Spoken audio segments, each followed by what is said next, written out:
আটক কর্মীকে ছাড়াতে থানা ঘেরাও করেছেন বিএনপি নেতাকর্মীরা। এমন অভিযোগে একটি ভিডিও সামাজিক যোগাযোগ মাধ্যম ফেসবুকে ভাইরাল হলে তা নিয়ে শুরু হয় ব্যাপক সমালোচনা।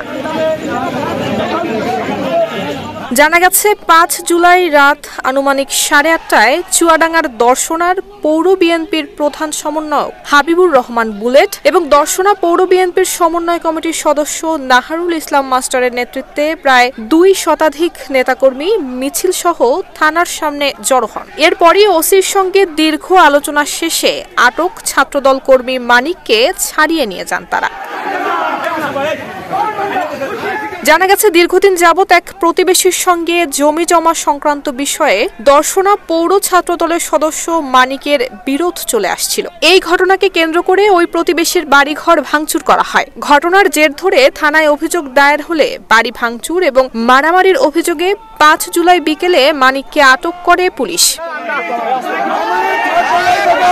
এ নিয়ে বিএনপি নেতাকর্মীরা বলছেন, আওয়ামী লীগ যুবলীগের নেতাকর্মীরা সংগঠিত হয়ে সরকার বিরোধী মিছিল বের করবে এবং এমন খবরে তাদেরকে গ্রেফতারের দাবিতে বিএনপি নেতাকর্মীরা মিছিল বের করে থানা চত্বরে যায়। থানা ঘেরাও করে আটক কাউকেই তারা ছাড়াতে যাননি।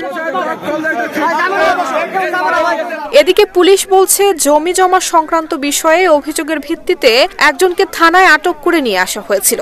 তার পক্ষের কিছু লোকজনও এসেছিল সেখানে। থানা ঘেরাওয়ের কোনো ঘটনা ঘটেনি। আটক মানিককে মুচলেকার পরই ছেড়ে দেওয়া হয়েছে।